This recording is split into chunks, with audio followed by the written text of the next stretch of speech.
রাসায়নিক বিক্রিয়া সমূহ, কেমিক্যাল প্রপার্টিজ অফ ফেনলস। আমরা ফেনলের স্ট্রাকচারটা যদি লিখি তাহলে এখানে 3 প্রকারের বন্ধন রয়েছে। একটা অক্সিজেন হাইড্রোজেনের বন্ধনের বিভাজন ধরুন এক প্রকারের বিক্রিয়া, এখানে কার্বন আর অক্সিজেন এই বন্ধনের বিভাজনের দরুন আরেক প্রকার বিক্রিয়া, আর সেই সঙ্গে OH গ্রুপ যেহেতু অর্থ প্যারা ডাইরেক্টর, তাই এই যে অর্থ পয়সনের কার্বন হাইড্রোজেন বা প্যারা পয়সনের কার্বন হাইড্রোজেন এই বন্ধনের বিভাজনের কারণে আরও এক প্রকারের বিক্রিয়া সংঘটিত হয়। এক কথায় chemical properties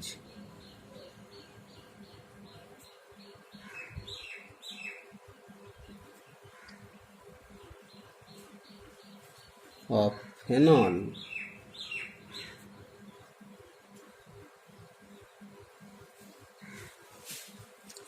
involving the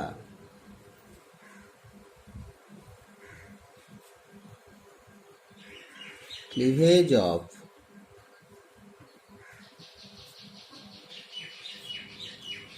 oxygen hydrogen bond, carbon oxygen bond and carbon hydrogen bond। এই 3 প্রকারের বন্ধনের বিভাজনের ফলে 3 প্রকার বিক্রিয়া আমরা ভাগ করতে পারি, অর্থাৎ এই রিয়াকশানগুলোকে এটাকে আমরা 3 টাইপস 3 ভাগে ভাগ করতে পারি। প্রথমে এই ক্যাটাগরির বিক্রিয়া, সেটা হলো গিয়ে reaction due to the cleavage of oxygen hydrogen bond.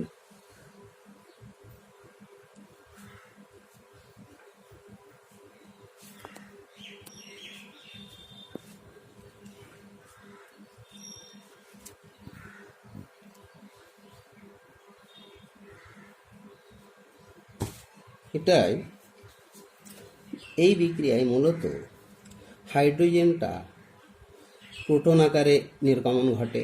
এক কথায় যারা হাইড্রোজেন আয়ন সাপ্লাই করে তারা অ্যাসিডিক যৌগ হিসাবে বিবেচিত হয়। সুতরাং এক্ষেত্রে যে সমস্ত রিয়েজেন্টের সঙ্গে বিক্রিয়া হবে তারা হয় বেসিক কম্পাউন্ড হতে হবে, আর তাছাড়া অক্সিজেনের যে লোন পেয়ার রয়েছে সে লোন পেয়ার থাকার কারণে এটা বেশ এই নিউক্লিওফাইল হিসাবে ব্যবহার হতে পারে। ফলে এই নিউক্লিওফিল অর্থাৎ নিউক্লিওফাইলটা অন্য কোনো কার্বনিল কার্বনকে অ্যাট্রাক্টের মাধ্যমে এটা নিউক্লিওফিলিক সাবস্টিটিউশন রিয়াকশন দ্বারাও সংগঠিত হতে পারে।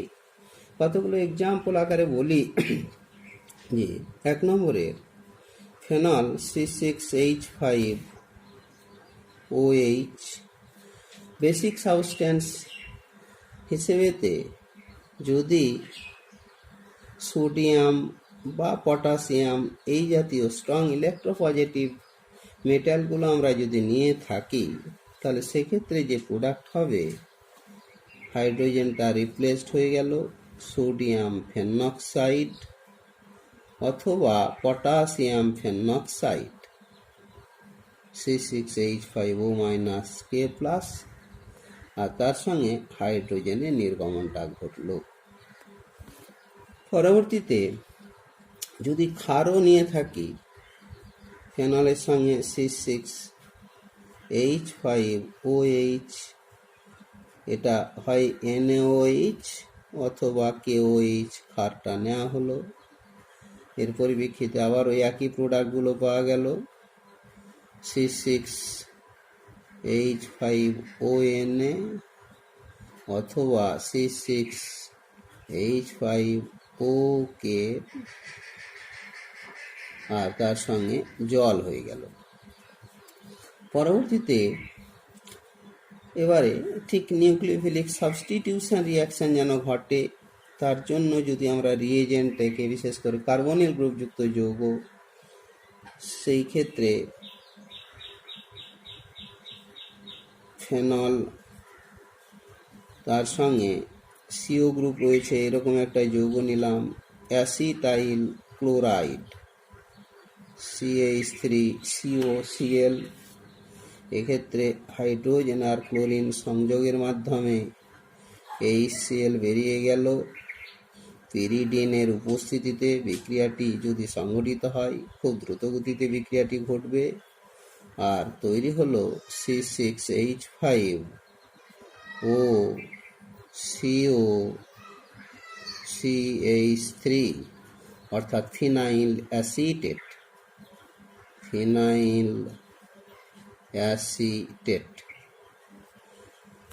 পরে আরও একটা রিয়েজেন্ট নিলাম C6H5OH অ্যাসিটাইলেশন রিয়াকশান, এটার জন্য অ্যাসিটিক অ্যানহাইড্রাইড একটা বেটার রিয়েজেন্ট CH3COOCOCH3। ঠিক ওই একইভাবে পিরিডিন অনুঘটকের উপস্থিতিতে এবং সলভেন্ট হিসেবে ব্যবহার হবে। এক্ষেত্রে হাইড্রোজেন আর এই যে অ্যাসিটেট এই গ্রুপ যুক্ত হয়ে অ্যাসিটিক অ্যাসিড আকারে বেরিয়ে গেল CH3COOH আর phenyl acetate C6H5OCOCH3 phenyl acetate এই যৌগটি তৈরি হলো। এই বিক্রিয়াগুলো মূলত অ্যাসিটাইলেশন রিয়াকশান নামে পরিচিত। অ্যাসিটাইলেশন রিয়াকশান নামে পরিচিত। আচ্ছা, আবার আরও এক প্রকার বিক্রিয়া যেটা বেঞ্জয়েলেশন রিয়াকশান। যদি বেঞ্জয়েল ক্লোরাইডটাকে আমরা রিয়েজেন্ট হিসেবে ব্যবহার করি, 5 নম্বর বিক্রিয়া ফেনল C6H5OH তার সঙ্গে benzoyl chloride ClCO C6H5 benzoyl chloride এর সঙ্গে ওই একইভাবে এই সেল নির্গমন ঘটল, তবে অনুঘটকটা ডাইলিউট NaOH নিলে খুব বেটার রেজাল্ট দেবে। বেরোলো HCl বেরোলো, সেটা ওই সে NaOH এর সঙ্গে বিক্রিয়া করে NaCl এবং জল তৈরি হবে আর তৈরি হলো C6H5O CO C6H5 অর্থাৎ ফিনাইল বেঞ্জয়েট। যৌগটা হলো ফিনাইল বেঞ্জয়েট। এই বিক্রিয়াটি শর্টেন-বাউম্যান রিয়াকশান নামে পরিচিত। শর্টেন-বাউম্যান রিয়াকশান খুব গুরুত্বপূর্ণ রিয়াকশান। এখন যে ফিনাইল অ্যাসিটেট এই যে যৌগগুলো পাওয়া গেল, এটার ক্ষেত্রে এটা তাপের প্রভাব রয়েছে। সেই ফিনাইল অ্যাসিটেটে C6H5O COCH3 একে অ্যালুমিনিয়াম ক্লোরাইড সহযোগে যদি তাপ দেওয়া হয় তাহলে কিন্তু এর মধ্যে একটা রিঅ্যারেঞ্জমেন্ট ঘটে। এই অর্থ পজিশনের হাইড্রোজেন বা প্যারা পজিশনের যে হাইড্রোজেন রয়েছে, এই অ্যাসিটাইল গ্রুপটা তাপের প্রভাবে হয় অর্থ পজিশনে অ্যাটাক করতে পারে বা প্যারা পজিশনে অ্যাটাক করতে পারে। আর ঠিক একইভাবে হাইড্রোজেনটা শিফট করে অক্সিজেনের সঙ্গে যুক্ত হয়ে যাবে। তা থেকে প্রাপ্ত প্রোডাক্ট যখন অ্যাসিটাইল গ্রুপটা অর্থ পজিশনে যুক্ত হয়ে গেল, তৈরি হলো গিয়ে OH আর COCH3 অর্থ হাইড্রক্সি অ্যাসিটোফেনন। তার সঙ্গে আরও একটা প্রোডাক্ট তৈরি হলো প্যারা হাইড্রক্সি অ্যাসিটোফেনন COCH3। এটা হচ্ছে অর্থ হাইড্রক্সি অ্যাসিটোফেনন।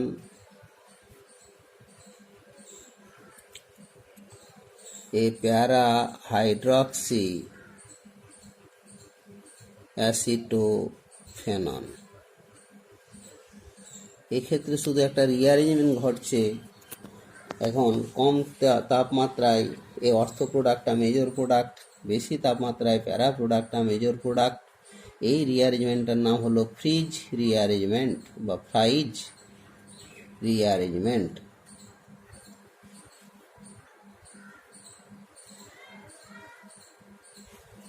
আচ্ছা, পরবর্তীতে যে আরও এক প্রকার বিক্রিয়া, সেটাকে 5 নম্বর বিক্রিয়া হিসাবে যদি চিহ্নিত করা হয়, ফেনল তার সঙ্গে ডায়াজোমিথেন CH2N2 ডায়াজোমিথেন বিক্রিয়া করলেই এক্ষেত্রে কোনো ক্যাটালিস্ট প্রয়োজন হবে না, যার কারণ ফেনলের হাইড্রোজেনটা যথেষ্ট অ্যাসিডিক। তাই যদি অ্যাসিডিটি কম হতো তাহলে লুইস অ্যাসিড জাতীয় ক্যাটালিস্টের প্রয়োজন হতো। ফলে এখানে CH2 গ্রুপ অক্সিজেন হাইড্রোজেন বন্ধনটা ব্রেক করে এখানে ঢুকে যাবে, তৈরি হবে C6H5OCH3 ইথার তৈরি হলো methyl phenyl ether. Methyl phenyl ether বা ফিনাইল ইথাইল ইথার দুটো নামই দেওয়া যাবে। আর তার সঙ্গে অতি স্টেবল একটা গ্যাস নাইট্রোজেন এটা নির্গমন ঘটলো। এটা অবশ্য অ্যানিসল নামে পরিচিত, প্রচুর কমন নেম অ্যানিসল। আরও যদি আমরা বিক্রিয়া করি ফেনলের সঙ্গে এর ক্ষারীয় দ্রবণ, তাহলে ফেনলকে আগে ক্ষারীয় করে নেওয়া হলো, NaOH এর সঙ্গে বিক্রিয়া করে তৈরি হলো গিয়ে সোডিয়াম ফেনেট বা ফেনক্সাইড। এটা পরিণত করলো, জল বেরিয়ে গেল। এর পরিবর্তে এর সঙ্গে যদি অ্যালকিল হ্যালাইড আর এক্স এদের বিক্রিয়া ঘটানো হয়, তাহলে কিন্তু নিউক্লিওফিলিক সাবস্টিটিউশন রিয়াকশান ঘটবে, হ্যালোজেন বেরিয়ে যাবে।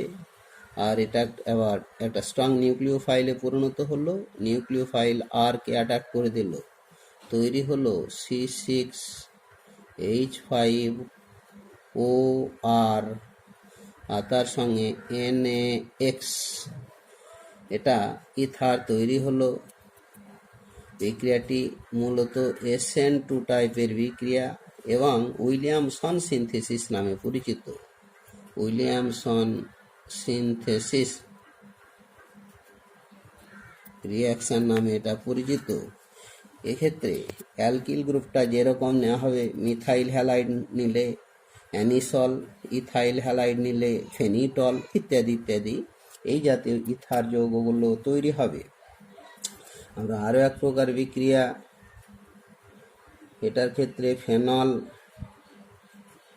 C6H5OH তার সঙ্গে যদি neutral ferric chloride FeCl3 neutral ferric chloride বিক্রিয়া ঘটানো হয়, তাহলে সেক্ষেত্রে একটা গাঢ় বেগুনি বর্ণের একটা যৌগ তৈরি হবে, সেটা হলো C6H5O3 Fe আয়রনের একটা কমপ্লেক্স টাইপের কম্পাউন্ড। আর তার সঙ্গে 3HCl বেরোলো, এটা ডিপ ভায়োলেট কালারেশন যৌগটির, এটা হচ্ছে গিয়ে ডিপ ভায়োলেট কালারেশন টাইপের যৌগ। এটা অবশ্য ফেনলের একটা আইডেন্টিফিকেশন টেস্ট। আবার আরও একটা বিক্রিয়া এখানে দেওয়া যায়, যেটাকে 9 নম্বর বিক্রিয়া হিসাবে যদি বলি, তাহলে ফেনল এরও ক্ষারীয় দ্রবণ OH তার সঙ্গে NaOH নিয়ে এটাকে স্ট্রং নিউক্লিওফাইলে পরিণত করা হলো, O- Na+। এর সঙ্গে যদি allyl halide CH2 double bond CH CH2Cl allyl halide বিক্রিয়া করানো হয়, তাহলে ক্লোরিন লিভিং নিউক্লিওফাইল হিসাবে বেরিয়ে যাবে। আর নিউক্লিওফাইলটা এই কার্বনকে অ্যাটাক করে দেবে, তৈরি হবে সেই তাই নিউক্লিওফিলিক সাবস্টিটিউশন রিয়াকশানের মাধ্যমে তৈরি হলো গিয়ে C6H5O CH2 CH double bond CH2 allyl phenyl ether. যে যৌগটি তৈরি হলো অ্যালাইল ফিনাইল ইথার, এই যৌগটি তৈরি হলো। এখন এই যৌগটিকে যদি 200 ডিগ্রি সেন্টিগ্রেড তাপমাত্রায় উত্তপ্ত করা হয়, তাহলে এক্ষেত্রে আবার একটা রিঅ্যারেঞ্জমেন্ট হবে। হাইড্রোজেনটা এখানে শিফট করবে আর এই অ্যালাইল গ্রুপটা ওই অর্থ পজিশনে শিফট করবে, নিয়ে তৈরি হলো C6H5, এখানে OH আর অ্যালাইল গ্রুপটা এসে CH2 CH double bond CH2 অর্থ অ্যালাইল ফেনল, অর্থ অ্যালাইল ফেনল, এই যৌগটি তৈরি হলো। এই বিক্রিয়াটির ক্ষেত্রে একটা রিঅ্যারেঞ্জমেন্ট ঘটলো, সেটা হলো ক্লেজেন রিঅ্যারেঞ্জমেন্ট। ক্লেজেন রিঅ্যারেঞ্জমেন্ট বিক্রিয়া নামে পরিচিত। বেশ, এই ক্যাটাগরির বিক্রিয়ার পরবর্তীতে এবারে কার্বন আর অক্সিজেন এই বন্ধন বিভাজনের কারণে যে বিক্রিয়াটিগুলোকে আমি বি ক্যাটাগরিতে ভাগ করেছিলাম, সেই বি ক্যাটাগরির বিক্রিয়া বলতে গিয়ে reaction involving the cleavage of carbon and oxygen bond, reaction involving the cleavage of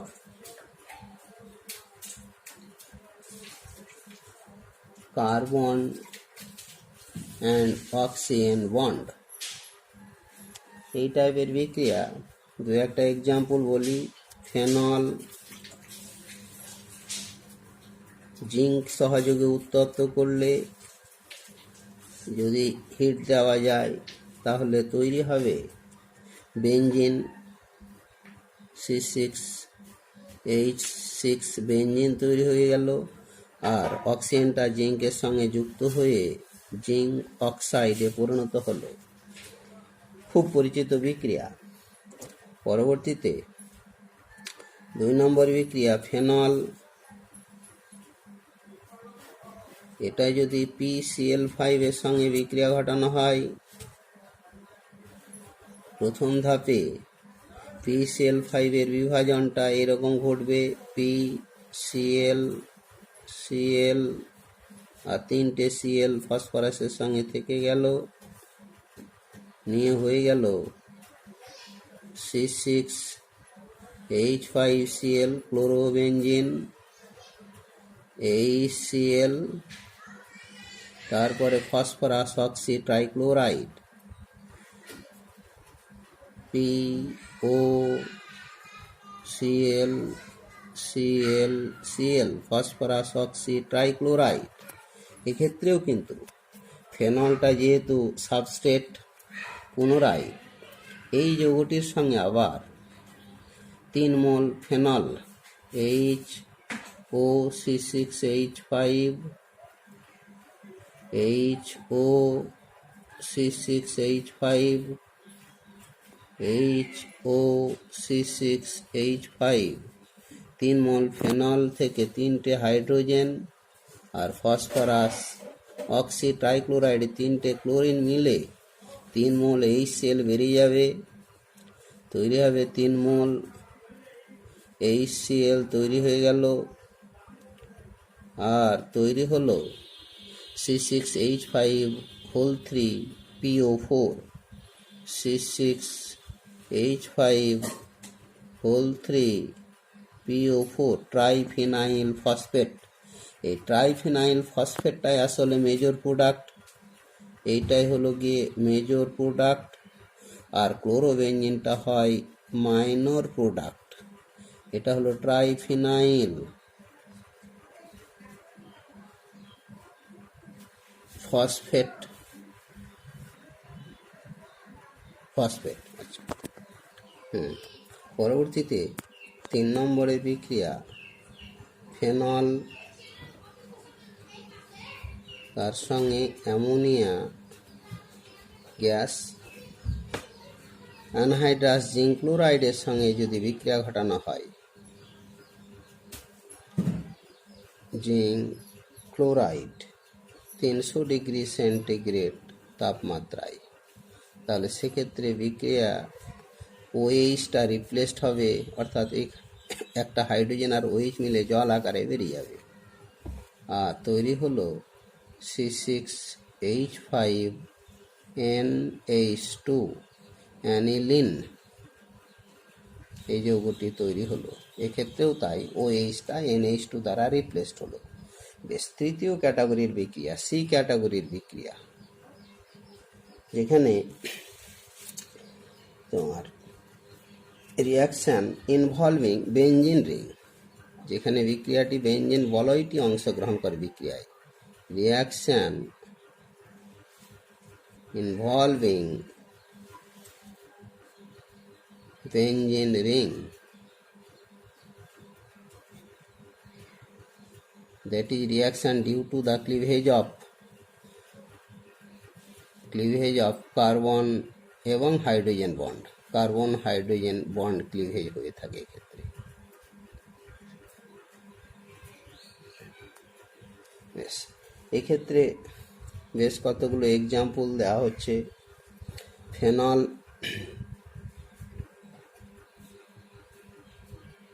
তার সঙ্গে যদি সোডিয়াম নাইট্রাইট NaNO2 আর ডাইলিউট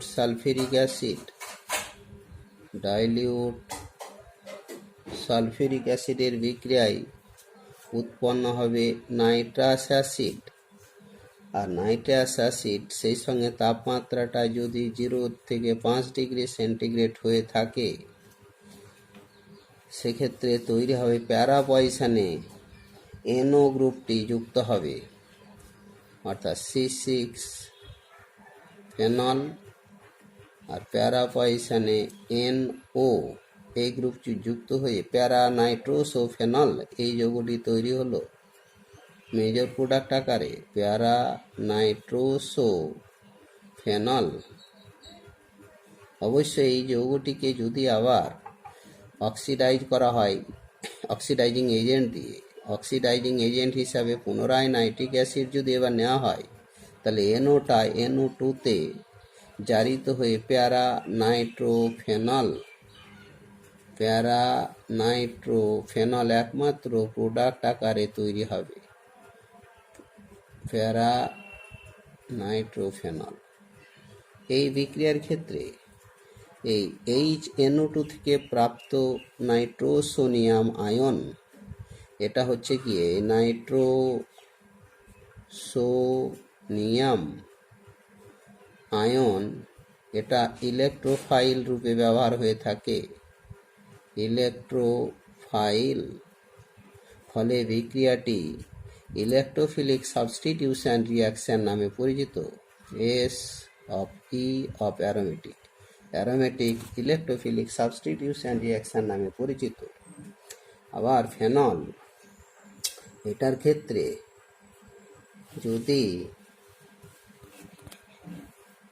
যদি আমরা সরাসরি ডাইলিউট নাইট্রিক অ্যাসিড ব্যবহার করা যেত, ডাইলিউট নাইট্রিক অ্যাসিড, তাহলে এ থেকে আমরা দুটো প্রোডাক্ট পেতাম। যেহেতু OH গ্রুপ অর্থোপ্যারা ওরিয়েন্টার, সেক্ষেত্রে প্যারা পয়সানে NO2 যুক্ত হয়ে প্যারা নাইট্রোফেনল, আর অর্থ পয়সানে NO2 যুক্ত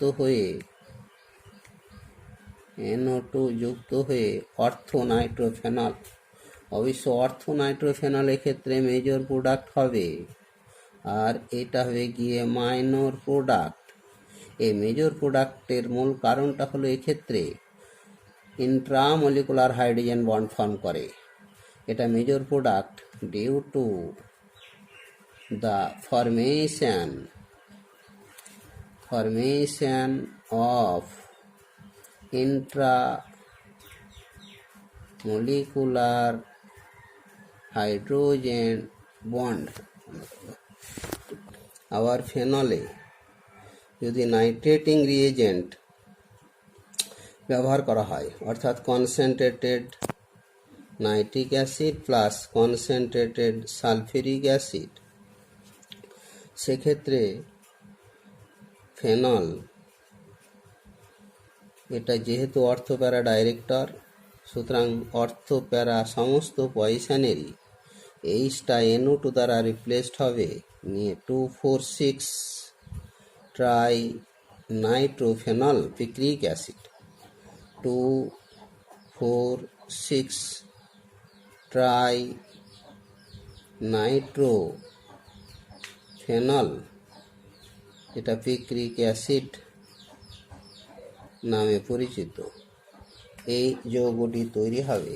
এগুলো হলো ফেনল থেকে প্রাপ্ত সব নাইট্রেশন প্রোডাক্ট। এখন ফেনলে দ্বিতীয় বিক্রিয়াটি হলো গিয়ে, যদি ফেনলের সালফোনেশন, এগুলো সব ফেনলের নাইট্রেশন হয়ে গেল, ফেনলে যদি সালফোনেশন বিক্রিয়া ঘটানো হয়, তাহলেও কিন্তু এই বিক্রিয়াটিকে আমরা এতে দুটো ভাগে ভাগ করতে পারি, একটা লো টেম্পারেচারে আর একটা হাই টেম্পারেচারে। ফেনলকে লো টেম্পারেচার দিয়ে কনসেন্ট্রেটেড সালফিউরিক অ্যাসিড যদি দেওয়া হয়, টেম্পারেচারটা 0 থেকে 10 ডিগ্রি সেন্টিগ্রেডের মধ্যে যদি সীমাবদ্ধ রাখা হয়, তাহলে সেক্ষেত্রে অর্থো হাইড্রক্সি বেঞ্জোইক অ্যাসিড, অর্থাৎ অর্থো পজিশনে SO3H গ্রুপটি প্রবেশ করবে। যে যৌগটা তৈরি হবে অর্থো হাইড্রক্সি বেঞ্জোইক অ্যাসিড ও benzene sulphonate, ortho hydroxy benzene sulphonate.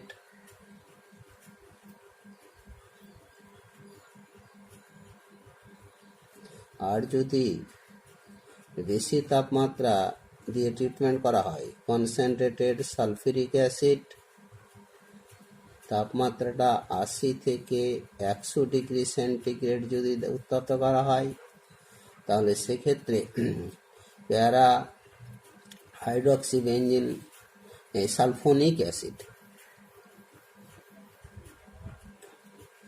আর এক্ষেত্রে প্যারা হাইড্রক্সি বেঞ্জিন সালফোনিক অ্যাসিড মানে প্যারা প্রোডাক্ট আর কি, প্যারা প্রোডাক্ট, এটা মেজর প্রোডাক্ট। এটা আবার ঠিক একইভাবে এই প্রোডাক্টের ক্ষেত্রে এই অর্থ প্রোডাক্টকে যদি আবার 80 থেকে 100 ডিগ্রি সেন্টিগ্রেড তাপমাত্রায় উত্তপ্ত করা হয়, তাহলে কিন্তু সরাসরি অর্থ প্রোডাক্টটা কনভার্ট টু প্যারা প্রোডাক্টে পরিণত হবে। এটা হলো ফেনলের সালফোনেশন রিয়াকশান। পরে 3 নম্বর বিক্রিয়াটি ফেনলের হ্যালোজেনেশন রিয়াকশান। ফেনল এটার ক্ষেত্রে যদি হ্যালোজেনটা আমরা ব্রোমিন ওয়াটারটা ব্যবহার করি, ব্রোমিন জল, ব্রোমিন ওয়াটার ব্যবহার করা হয়, তাহলে এক্ষেত্রে তৈরি হবে 2,4,6 ট্রাইব্রোমোফেনল। 2,4,6 ট্রাইব্রোমোফেনল এর হোয়াইট প্রেসিপিটেট সাদা অধক্ষেপ আকারে তৈরি হবে। এটাও ফেনলের একটা আইডেন্টিফিকেশন টেস্ট। আবার যদি বলা হয় যে ওই ফেনলটাকে যদি যে সলভেন্ট ব্যবহার করা হবে তার পোলারিটি যদি খুব কম হয় বা নন পোলার হয়ে থাকে, তাহলে শুধুমাত্র অর্থ এবং প্যারা প্রোডাক্ট পাওয়া যাবে। সেক্ষেত্রে আমরা কার্বন ডাইসালফাইড এটাকে যদি ব্রোমিন চালনা করা হলো সলভেন্ট হিসাবে, নন পোলার সলভেন্ট কার্বন ডাইসালফাইড দেওয়া হয়, তাহলে সেক্ষেত্রে দুটো প্রোডাক্ট পাবো। একটা হলো গিয়ে অর্থ পয়সানে একটা ব্রোমিন প্রবেশ করলো, অর্থ ব্রোমোফেনল, পাশাপাশি প্যারা ব্রোমোফেনল OH আর প্রিয়ার। অবশ্য প্যারা ব্রোমোফেনল এটা মেজর প্রোডাক্ট, আর অর্থ ব্রোমোফেনল হলো গিয়ে এটা মাইনর প্রোডাক্ট। আবার এখানে যদি হাইড্রোজেন বন্ড ফর্ম করতো তাহলে অবশ্যই এটাই মেজর প্রোডাক্ট হতো। তাহলে এটা হলো অর্থ ব্রোমোফেনল, প্যারা ব্রোমোফেনল। অর্থ ব্রোমোফেনল আর প্যারা ব্রোমোফেনল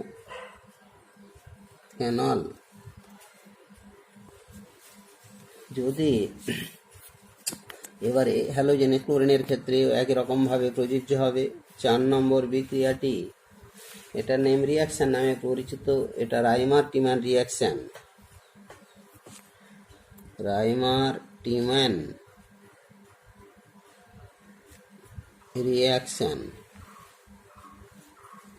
রাইমার-টিমান রিয়াকশন এক্ষেত্রে ফেনল C6H5OH তার সঙ্গে ক্লোরোফর্ম আর অ্যালকোহলীয় KOH CH, Cl3 আর অ্যালকোহলিক KOH এটা যদি ব্যবহার করা হয় 60 ডিগ্রি সেন্টিগ্রেড তাপমাত্রা 1 নম্বরে। 2 নম্বরে একে যদি অম্লায়িত করা হয় H3O+, তাহলে সেক্ষেত্রে ফাইনাল প্রোডাক্ট আকারে আমরা পেয়ে যাব অর্থো হাইড্রক্সি বেঞ্জালডিহাইড,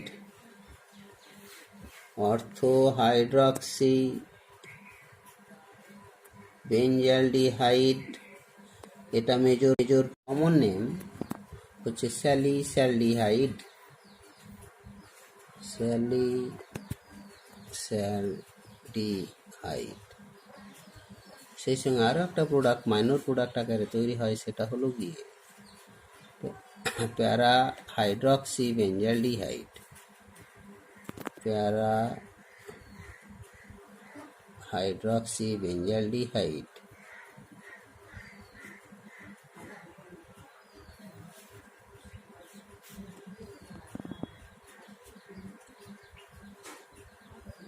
এটা মাইনর প্রোডাক্ট। এবারে যদি ওই ফেনলকে কার্বন টেট্রাক্লোরাইড CCl4 আর অ্যালকোহলীয় KOH 1 নম্বর স্টেজে, দ্বিতীয় স্টেজে একে অম্লায়িত করা হলো, ফাইনাল প্রোডাক্ট আকারে তৈরি হবে salicylic acid, অর্থো hydroxy benzoic acid, salicylic acid এটা মেজর প্রোডাক্ট। আর ঠিক একইভাবে মাইনর প্রোডাক্ট প্যারা হাইড্রক্সি বেঞ্জয়িক অ্যাসিড, প্যারা হাইড্রক্সি বেঞ্জয়িক অ্যাসিড এটা মাইনর প্রোডাক্ট আকারে তৈরি হলো। এক্ষেত্রে যে রিঅ্যাক্টিভ ইন্টারমিডিয়েট, এই বিক্রিয়ায় রিঅ্যাক্টিভ ইন্টারমিডিয়েট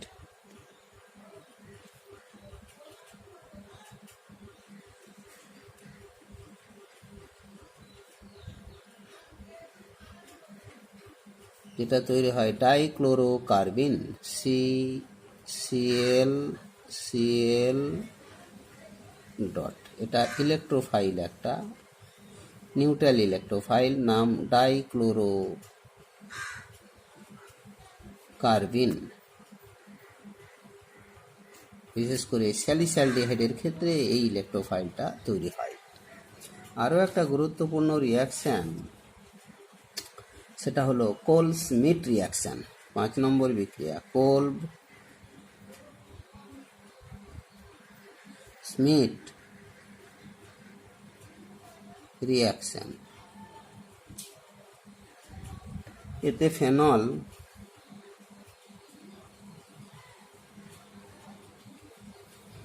একে ক্ষারীয় করে নেওয়া হলো। প্রথমে NaOH, জল বেরিয়ে গিয়ে সোডিয়াম ফেনেটে পরিণত হলো, O-Na+ সোডিয়াম ফেনেট। এরপরে একে ড্রাই করে একে উচ্চ তাপ ও চাপ সহযোগে কার্বন ডাইঅক্সাইড প্রেসার বা টেম্পারেচার 120 থেকে 140 ডিগ্রি সেন্টিগ্রেড টেম্পারেচার, আর প্রেসারটা মূলত 4 থেকে 7 অ্যাটমসফিয়ার ATM। অ্যাটমসফিয়ার প্রেসার যদি দেওয়া হয় তাহলে এক্ষেত্রে তৈরি হবে স্যালিসাইলিক অ্যাসিডের sodium salt, ONaCOONA, sodium salt of salicylic acid major product আকারে তৈরি হবে।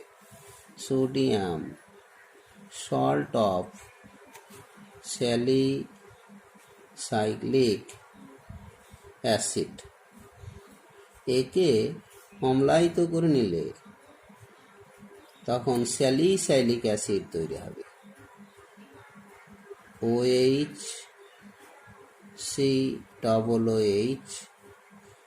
Salicylic acid. এটা তৈরি হবে মেজর প্রোডাক্ট আকারে। প্যারা প্রোডাক্ট আকারে অবশ্য মাইনর প্রোডাক্ট আকারে কিছুটা তৈরি হবে। তবে যদি ওই ফেনলের একে যদি KOH দিয়ে ট্রিটমেন্ট করা হয় তাহলে পটাশিয়াম ফেনেট তৈরি হবে, O-K+। এখন এই একই রকম ট্রিটমেন্ট যদি করা হয়, রিয়েজেন্ট দেওয়া হয়, তাহলে কিন্তু পটাশিয়ামের এই বাল্কি সাইজের কারণে প্যারা প্রোডাক্টটাই মেজর প্রোডাক্ট হবে, অর্থাৎ প্যারা হাইড্রক্সি বেঞ্জোইক অ্যাসিডের পটাশিয়াম সল্ট, তারপরের ধাপে অম্লায়িত। এটা 1 নম্বর স্টেজ। 2 নম্বর স্টেজে অম্লায়িত করে নিলে সরাসরি তৈরি হলো para hydroxy benzoic acid, hydroxy benzoic acid. এটা তৈরি হলো মেজর প্রোডাক্ট আকারে। কারণটা হলো যে due to the steric effect,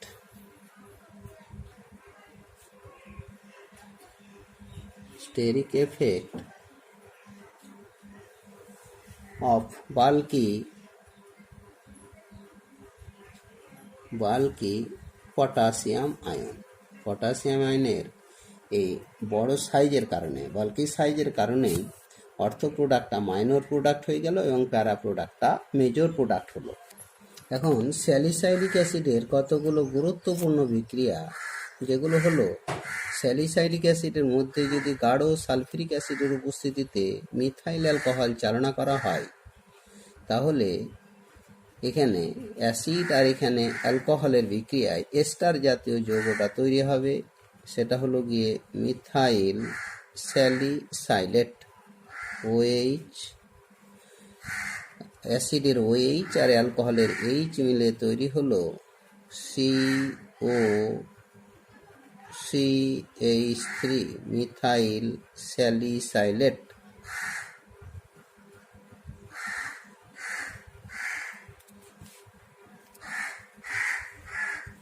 এটা ওয়েল অফ উইন্টার গ্রিন নামে পরিচিত।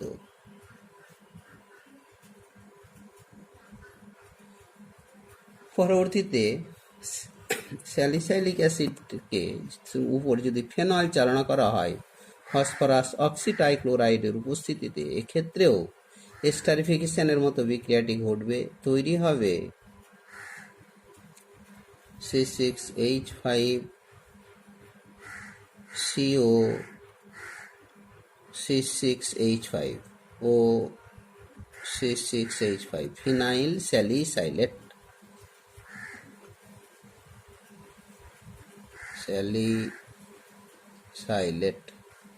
এটা স্যালল নামে পরিচিত।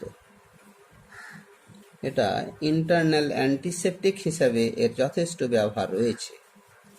আর যেটা আরও বেশি গুরুত্বপূর্ণ, যার ব্যবহারটা বেশি, সেটা স্যালিসাইলিক অ্যাসিডের উপর যদি অ্যাসিটিক অ্যানহাইড্রাইড চালনা করা হয় গাঢ় সালফিউরিক অ্যাসিডের উপস্থিতিতে, এক্ষেত্রে কিন্তু অ্যাসিটাইলেশনটা রিয়াকশন ঘটে। অ্যাসিটাইলেশন মানে OH গ্রুপের হাইড্রোজেনটা অ্যাসিটাইল গ্রুপ দ্বারা প্রতিস্থাপিত হবে।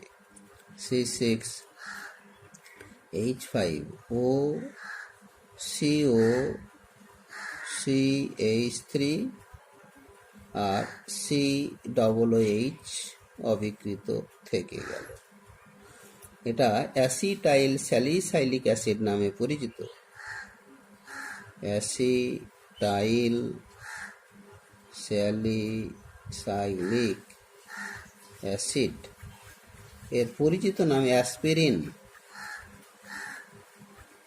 এটা অ্যানালজেসিক এবং অ্যান্টিপাইরেটিক দুটো রূপে ব্যবহার হয়, অর্থাৎ বেদনানাশক এবং তাপনাশক হিসাবে মানব শরীরে জ্বর হলে তার তাপমাত্রা কমাতে এটা বহুল ব্যবহার রয়েছে।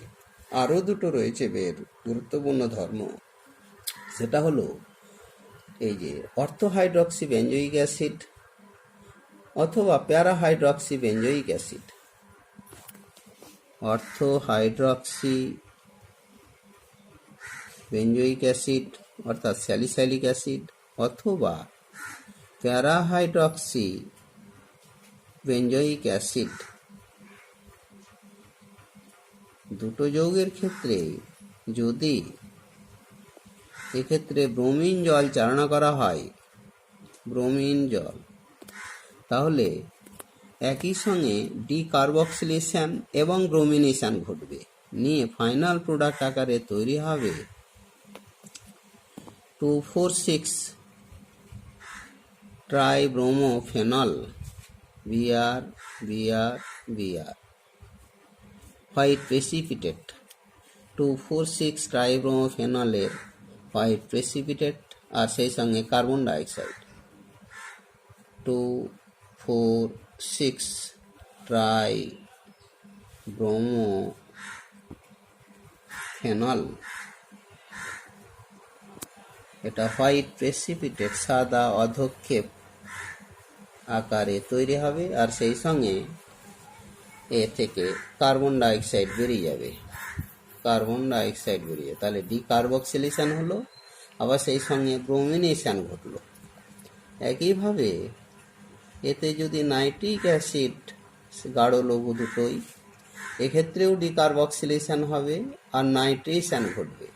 নাইট্রেশন ঘটার ফলে তৈরি হলো OH, ডিকার্বক্সিলেশনের মাধ্যমে আগে CO2 বেরিয়ে গেল, পরবর্তীতে এবারে NO2, 2,4,6 ট্রাইনাইট্রোফেনল, 2,4,6 ট্রাইনাইট্রোফেনল, এটা পিক্রিক অ্যাসিড নামে পরিচিত। খুব গুরুত্বপূর্ণ বিক্রিয়া দুটো। আরও কিছু বিক্রিয়া, সেটা ল্যাডারের ম্যানাসে রিয়াকশন।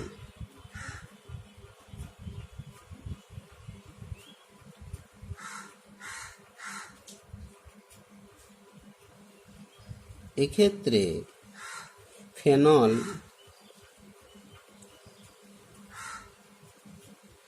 C6H5OH ফর্মালডিহাইডের উপস্থিতিতে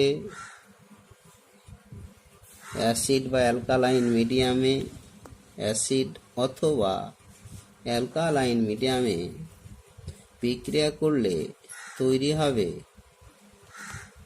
অর্থো hydroxy benzyl alcohol CH2OH plus প্যারা হাইড্রক্সি বেঞ্জাইল অ্যালকোহল CH2OH।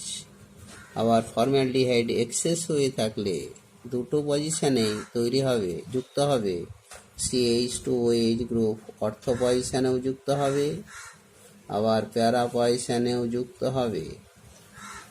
আরও বেশি হলে তিনটে পজিশনেই যুক্ত হয়ে যাবে, OH, CH2OH, CH2OH, CH2OH।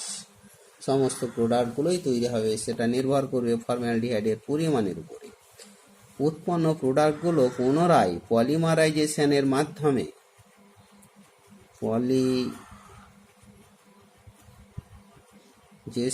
মাধ্যমে একটা পলিমারিক অণু তৈরি হবে, সেটা ব্যাকেলাইট নামে পরিচিত।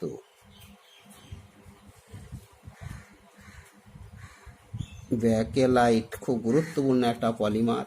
সেক্ষেত্রে নির্ভর করবে এদের দ্বারা গঠিত এক টাইপের পলিমার, এদের দ্বারা আরও একটু জটিল টাইপের পলিমার, একত্রে আমরা ব্যাকেলাইটই বলি। আরও কিছু বিক্রিয়া, সেটা হচ্ছে গিয়ে যদি ফর্মালডিহাইড ফেনল এর সঙ্গে যদি আমরা RCl অ্যালকিল হ্যালাইড হিসেবে ক্লোরিন নিলাম, অ্যালকিল ক্লোরাইড অ্যানহাইড্রাস AlCl3 উপস্থিতিতে যদি বিক্রিয়া ঘটানো হয়, তাহলে ফ্রিটিল ক্র্যাফট অ্যালকাইলেশন রিয়াকশানের মাধ্যমে অর্থ পজিশনে অ্যালকিল গ্রুপ এবং প্যারা পজিশনে অ্যালকিল সাবস্টিটিউটেড ফেনল, প্যারা পজিশনেও অ্যালকিল গ্রুপ যুক্ত হলো। অবশ্য প্যারা প্রোডাক্টটা হবে গিয়ে মেজর প্রোডাক্ট আর এ হলো গিয়ে মাইনর প্রোডাক্ট। বিক্রিয়াটি FCR reaction, Friedel Crafts alkylation reaction নামে পরিচিত। তারপরে 8 নম্বরে, ফেনলের সঙ্গে যদি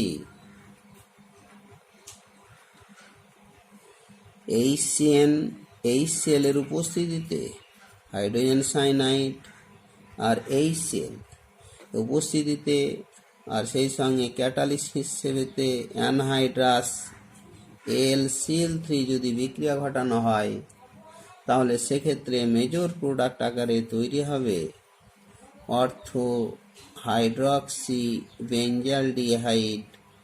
এটা মেজর প্রোডাক্ট তৈরি হবে।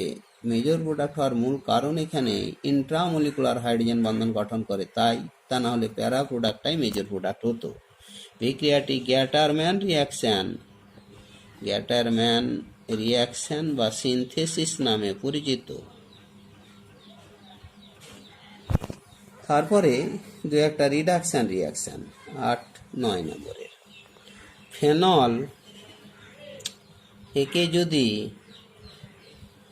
নিকেল চূর্ণের উপস্থিতিতে হাইড্রোজেন চালনা করা হয়, টেম্পারেচারটা 160 ডিগ্রি সেন্টিগ্রেড আর প্রেসার 100 atm দেওয়া হয়, তাহলে আংশিক বিজারণের মাধ্যমে শুধু বেঞ্জিন বলয়ের পাইলেকটনগুলো বিজারিত হয়ে তৈরি হলো গিয়ে সাইক্লোহেক্সানল।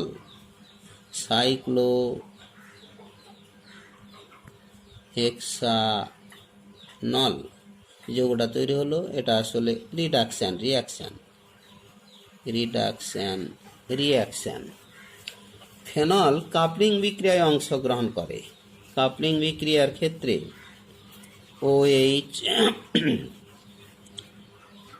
C6H4H5 আর তার সঙ্গে benzene diazonium chloride N double bond N C6H5 0 থেকে 5 ডিগ্রি সেন্টিগ্রেডের মধ্যে হাইড্রোজেন ক্লোরিন দ্বারা রিপ্লেসড, এটা ক্লোরিনের সঙ্গে এই সেল আকারে বেরিয়ে গেল আর তৈরি হলো C6H5, এই যে N ডবল বন্ড N নিয়ে OH, আসলে সোল্ট আকারেই তৈরি হবে। কেননা এখানে ফেনলটাকে ক্ষারীয় দ্রবণে আগে সলেবল করে নিয়ে তারপরে বেঞ্জিন ডাইজোনিয়াম ক্লোরাইড দিয়ে এটা সোডিয়াম সল্ট আকারে তৈরি হয়, অম্লায়িত করে নিলে অবশ্যই প্রোডাক্টটা পাওয়া যাবে। এটা হচ্ছে গিয়ে প্যারা হাইড্রক্সি অ্যাজোবেঞ্জিন, প্যারা হাইড্রক্সি অ্যাজোবেঞ্জিন। এই বিক্রিয়াটি কাপলিং রিয়াকশন, কাপলিং রিয়াকশন নামে পরিচিত। আসলে এটা এই বিশিষ্ট বর্ণের এই ডাই জাতীয় যৌগগুলো তৈরি হয়। আরও একটা গুরুত্বপূর্ণ বিক্রিয়া ফেনলের, সেটা হচ্ছে গিয়ে ফেনল যদি ফ্যালিক অ্যানহাইডাইড C6H5CO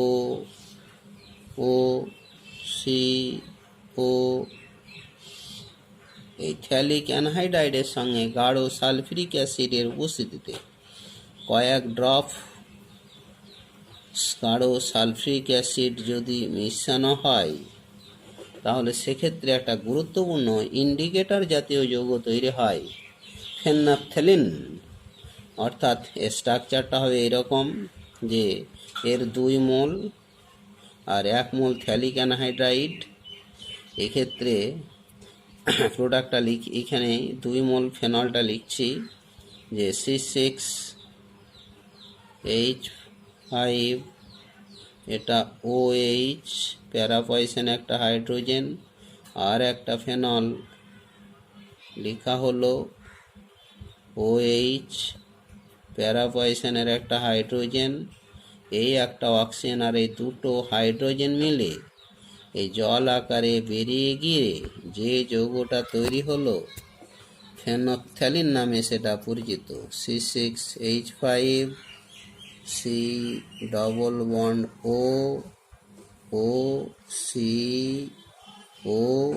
আর তার সঙ্গে এখানে ডবল বন্ডে এখনো ফেনল OH, আর এখনো ফেনলের প্যারাপয়সেনে OH যুক্ত হয়ে যে যৌগটা তৈরি হলো সেটা ফেনন্যাপথ্যালিন